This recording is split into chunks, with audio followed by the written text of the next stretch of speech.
my name, say my name. When no one is around you, say baby I love you. You ain't running games, say my name, say my name. You acting kinda shady, ain't calling me baby, but a sudden change.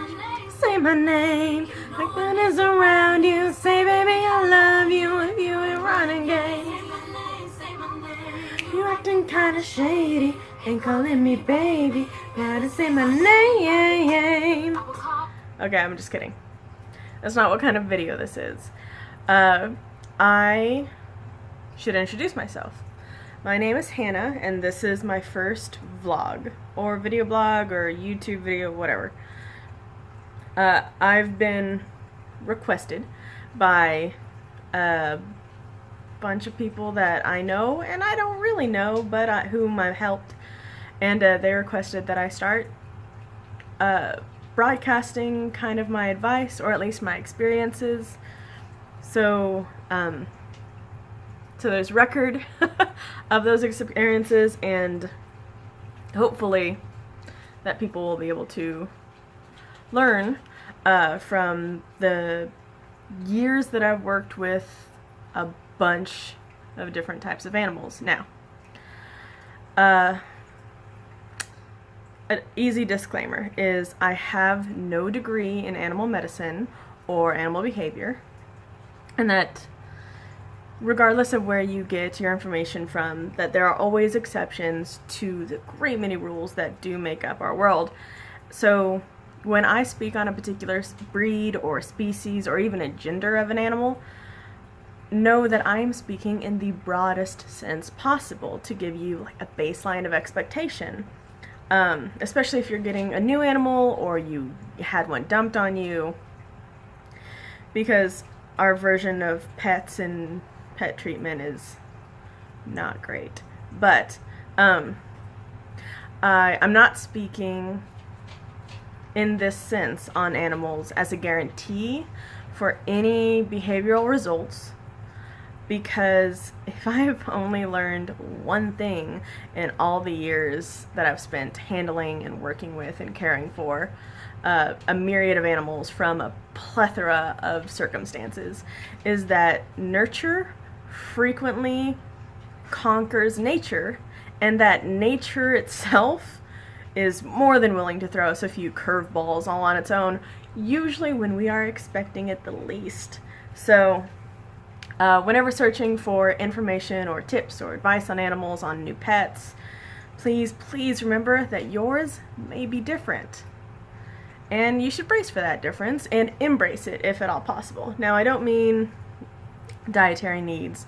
The physiological needs of an animal, their basic anatomy, that remains the same.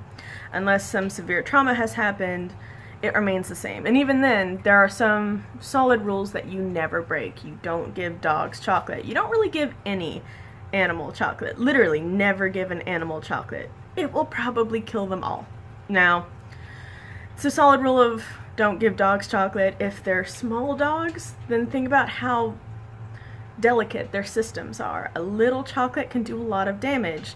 If you have like a gigantic dog and they get into like one little kiss, like a little Hershey's kiss, they'll probably live. If they have a little bit more chocolate than that, then they'll probably vomit and have diarrhea because it jacks with their system, their digestive tract.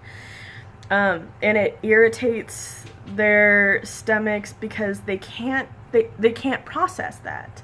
It's not a food with any sort of nutritional value, and it's toxic in a lot of ways. Anyway, that's a whole different video. Just keep in mind that it's behavioral that usually lends itself to exceptions to the general rules. But that's why I'm here, because I've done enough research myself and enough experience that I have again a general baseline of expectation if you're looking to get a new pet to the family, or if you already got one and maybe didn't do research enough ahead of time because you didn't have the time, or you didn't think, whatever it was. You're here now. Welcome to the party. I'm sure you've noticed by now that I have some guests. This is Wednesday, named after Wednesday Addams. Her mom is a Rex rat, and her dad is a Dumbo rat. So she looks very naked with gigantic ears, and she's so ugly. She's cute.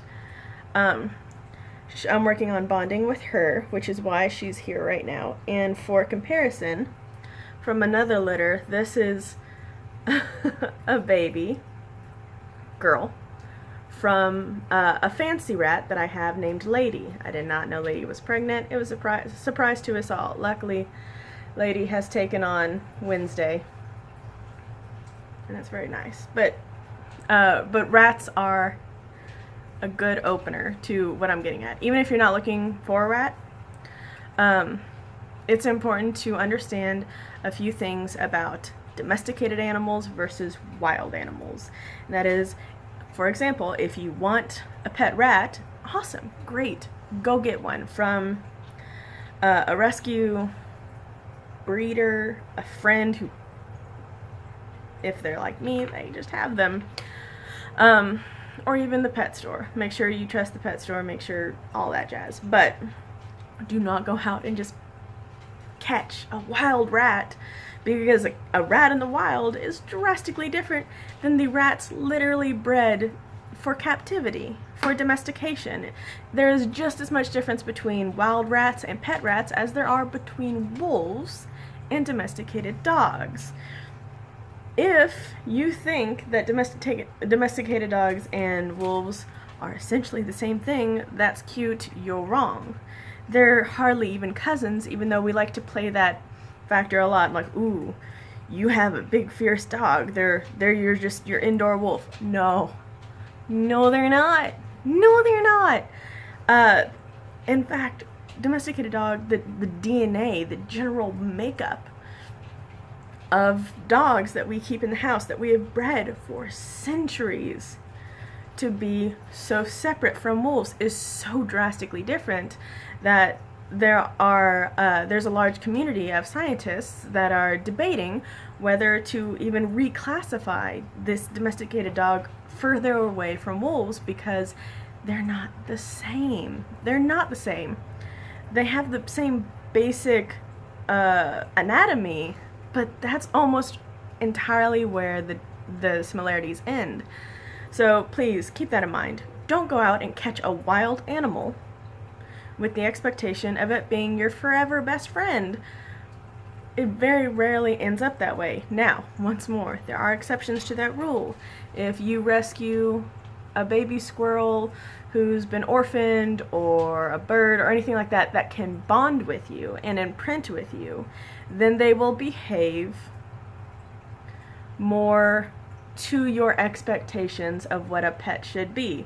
However, that's only if you can adapt to them just as well, because they will have special dietary needs. They will have special instincts that are usually bred out of domesticated animals. You go out and rescue a baby wolf, that's great. Don't expect it, though, even if it bonds with you, that it's going to wag its tail out of happiness to see you, because they don't use their tail or their body language to communicate with humans the same way domesticated dogs do. Domesticated dogs do because we literally taught them that. We literally bred them for these traits, for these communications, which we still misread all the time. But wolves won't even fake it with you. Even if they like you, they won't do it. So please, just keep that in mind. Now, some basic animal behavioral concepts. You're getting a new pet, awesome, it's great, it's exciting.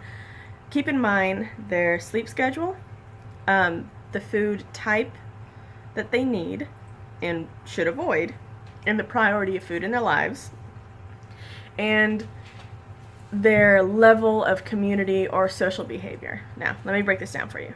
Sleep schedule, I mean, are they diurnal, nocturnal, crepuscular? I've had to define these things a few times for multiple adults, not just children. They're the ones that I teach. Certainly know those words now, as handy as I'm sure they'll be in their future. Diurnal, we're familiar with. Humans are typically diurnal. Dogs, domesticated dogs, are typically diurnal, where they sleep at night, they're awake during the day, and that's the schedule they follow. Even cats are typically diurnal unless they're hungry and they're jerks, and then they're up all night and they wake you up at 5 a.m. to feed them, and then they go to sleep for the rest of the day because they can. Freeloaders. I'm looking at you a little bit. Anyway. Then we have nocturnal, which we are also generally familiar with, and that is the polar opposite of diurnal. Nocturnal being you sleep during the day, you're awake at night, you get stuff done. Some examples of nocturnal animals are, in fact, rats. Like the one that is over here. Hi, sweetie. Hi, she who is not named. Wednesday went down where it's warmer. Fair enough. Rats are typically nocturnal. They do a lot of wild rats will do their scavenging at night. They look for a safe place to hide out from predators that are diurnal, so they can find safe places to sleep during the day.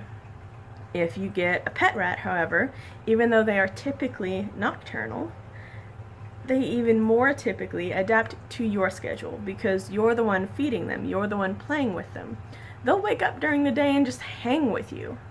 And then at night, because they're tired, they sleep most of the night. They might still wake up and be a little active, but if they're on your schedule, because rats are highly intelligent and highly adaptable, then even though their natural cycle is nocturnal, they can become diurnal if that's what you teach them to do. And a lot of rodents are nocturnal. Chinchillas are nocturnal, where they're most active at night and they sleep during the day. Sugar gliders, and those aren't rodents. God help us all. Sugar gliders are not rodents. They're marsupials. A lot of people like to call them, what's it called? Compare them to flying squirrels because they glide in trees, but they're not flying squirrels. They don't eat nuts. Don't feed nuts to a sugar glider. It can kill her. They're marsupial, which means they're more closely related to like kangaroos than they are to squirrels. But anyway, they're nocturnal. And then the third type of sleep schedule is crepuscular. Crepuscular usually applies to like rabbits, who are also not rodents, jaguars, gerbils, and typically me. Crepuscular means asleep in the dead of night and usually in the middle of the day, and their most active periods are at dawn and dusk, beginning of the day and end of the day. So you're getting ready for bed and they're going to be playing. You're waking up from bed and they're going to be playing. Crepuscular animals rarely adapt to your schedule.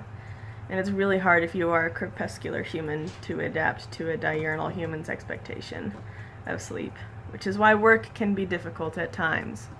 But that's why we made coffee, right? Side note, never give coffee to literally any kind of animal. Caffeine, bad. It's probably not that great for us in the large quantities in which I consume it, but it's not great for any animal, even in little quantities. Which brings me to food type.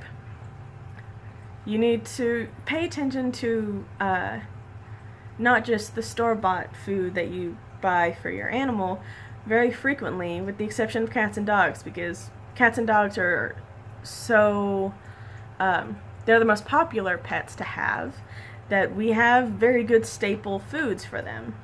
However, literally every other type of animal needs some kind of supplement on top of the food that you buy for them from the store that's in a bag.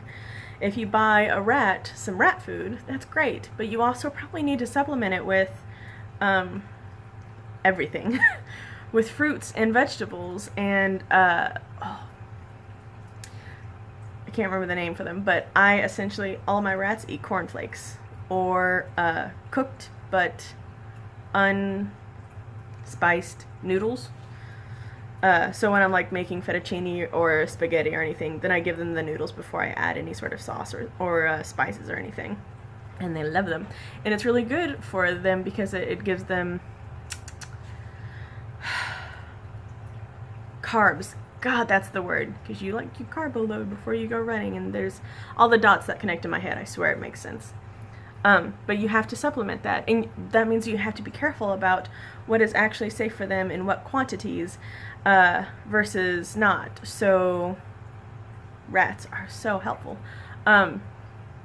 You can feed them bananas and apples as long as you take out the apple seeds.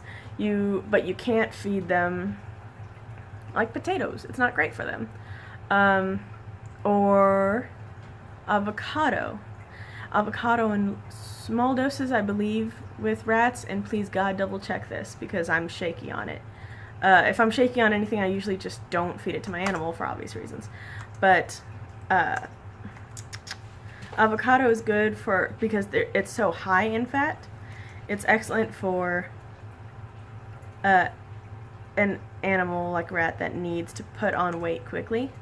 But it's not good in large quantities. It's not good on a daily basis or any sort of high frequency basis. And then there are things like for sugar gliders or chinchillas who have really delicate systems, no nuts, no seeds, nothing like that. Even bearded dragons, lizards, they need protein, but they need calcium supplement on top of that protein, so you can't just buy them cute little bags from the store. You have to get them like mealworms and crickets and stuff like that too. All the light is changing because my laptop is having a really hard time and it just shut down. Poor laptop. Probably need a new one, besides the point. My notes are on my laptop. This is gonna get fun. So we talked about food, we talked about food type. Oh, food priority. How much does their drive for food dictate their behavior? Now all animals are hungry, including us. Like we have that general pyramid of needs where we need to feel warm, safe, and full to process anything higher. So we have that expectation of food and shelter and safety, and animals have it too, especially the domesticated ones that we have trained to expect that from us. And it's that same expectation that kind of dictates just about everything else that can be encouraged or produced or motivated out of your animal. Food is really good for training because everybody likes food. Hey, hi sweetie. But again, if there was a feral rat in the house, it would go straight for my kitchen and it would burrow into stuff and it would jack my life up, basically. I'd have to throw out so much food because gross. However, if little Wednesday here was randomly loose in the house, her first priority wouldn't be to go to my kitchen and start screwing around with my food. Her priority would be to find, like, she'd be playing, quite frankly, because she's not scared, she's not cold, she's not hungry, so she'd just be like exploring and playing and maybe fall asleep in a dark corner on a blanket or between the cushions or something. And then she would go back to where she's accustomed to being fed, because rats are smart in that manner. But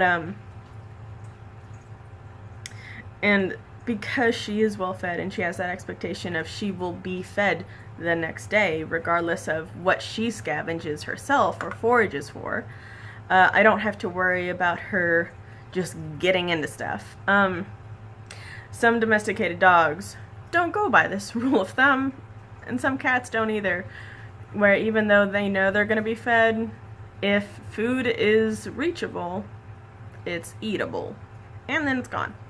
So I guess that proves that, rat intelligence is probably a little higher, a lot higher. I'm going to find the statistics on that, because it is definitely higher than that of felines or canines, but regardless.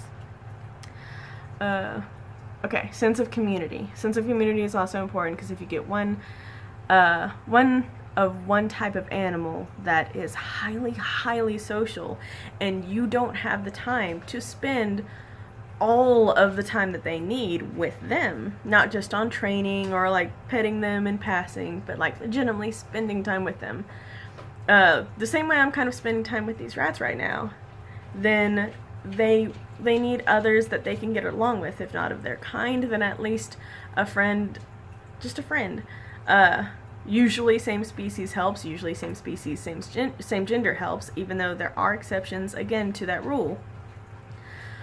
Since males that are unaltered of most species, chinchillas, rabbits, anything, they fight. Beta fish, males you can't put anywhere near one another because they fight. They're fighting fish. But if you have like this lovely little rat, these are community animals. You might have one that is okay on its own, but one instinct that has not been driven out of them as of today is their need to colonize, their need to have a community. They rely very much on one another in the same way that humans, that even if you hate humans, and the word for that is misanthropy. If you are misanthropic, as I kind of am, then even if you don't like humans, you still need some kind of a human contact in your life. Like that heavily dictates everything else. And it's the same thing with rats. Many people say it's the same thing with sugar gliders. And rabbits. Chinchillas do well in pairs as well. Frequently dogs that haven't been traumatized also enjoy other dogs' companies. Cats are a free-for-all. You're just... Good luck with cats. They always make up their own rules. They do. There are very few key steps in the guidelines of cats, but for the most part, you just have to wing it. But do research. Some lizards do great in multiples. Some snakes do great in multiples. But like a bearded dragon, they need so much space as they grow. They get up to like 2 feet long. So even if you get him or her a friend, it has to be a friend that they specifically get along with and that they have enough space to not get overly territorial. Same with snakes. Same with fish. You have to make sure that you have a big enough tank to fit however many fish you're going to put in there. So be aware of community, social needs, and their home. Make sure that their home stays clean, they have room to play, and if not room to play, then at least you're giving them outside time to play, that their food bowls are full and clean, that they have enough water, and that their nesting, whatever they sleep on, is as clean as it can be on just a general basis, because that cleanliness matters a great deal to their overall health, their happiness, and the smell of your house. Okay, those are just some general rules of thumb. If you've never had an animal before and now you do, now you kind of know what to look for. Make sure you got their habitat down pat, you have their food on hand, they have water constantly, and that whatever social needs that they have, you've researched enough to know whether you can provide that for them or not. Because if not, like one of my best friends had a rat growing up, and she was a lonely rat. And her mom knew that rats do better in pairs or more. Usually you can throw like 20 rats together, domesticated rats, and they're happy that way. As long as they have the room. Don't overpopulate a single cage or habitat. But she had this one rat, and she loved her, and she spoiled her rotten. But this rat was such a community and social ratus. Thank you, dear. Don't chew on my metal. Thank you. That she was sick constantly because she'd just get depressed and her system would take a hit and she'd just sit around and be sad. And sugar gliders are the same way. And I use these two frequently because, again, I have the rats on me, so they're very easy to pull on. I also have a sugar glider that I got within the last year, and she's 3 years old, and I've had to do so much research and so much trial and error and trial by fire with her that, again, sugar gliders are typically they're colony animals. They in the wild, and by in the wild I mean that these animals are still feral. They are still wild. I can't remember the name of the lovely person who went to Australia and was like, oh, these cute little marsupials, they're like this big, and crab, and when crabbing is their angry noise and they sound like little alarms. Perfect, let's bring that home and make it into a pet. No, they're not pets, they're your roommates. Sometimes they hang around your neck, sometimes they burrow into your bras, but mostly they're your roommates. Don't piss them off. Now, they do better in large colonies. They do better in large numbers. Usually people will only sell them in pairs. They refuse to sell them off one by one because a sugar glider can get bored and depressed and literally die from that. Luckily, even though I still have just the one, I've given her enough stimulation. She is never bored. I would never give her the opportunity to feel that level of depression. She has a floating ball pit. She has 4 hammocks. She has a mirror in there. She comes out and plays in my curtains and darts in and out of the rabbit cages. My rabbits are all like hand raised by me, so they just stare at her because they're all very calm, thankfully. But so again, you have to keep in mind their natural behavioral needs for community, as well as what you can provide them. Like, I could stretch my budget and go out and get her a sugar glider friend. However, I'd have to do introductions. It might stress her out more. She's not showing any signs of a negative reaction of living alone because I usually have her on me most days. Like, I keep her busy. So it's just what they need and what you can provide them and how y'all can find this balance. I am thinking of doing a video blog about specific animals and specific things, or stories, maybe on a weekly basis. And if you have any questions, please leave them in the comment section and I can always address them in the next video. If you need any specific advice on an animal that I know about, I will help you. And if I don't know about it, I can help you do the research, or I can find somebody who does. A lot of my friends work in zoos, and so even though my only experience is with my bearded dragon in terms of reptiles and a few tortoises and frogs, but we don't talk about amphibians. When it comes to like snakes or spiders, I have a friend that used to work in the Fort Worth MOLA, and she is fabulous for that. I have friends who worked with sloths. And the lions and the ape exhibit.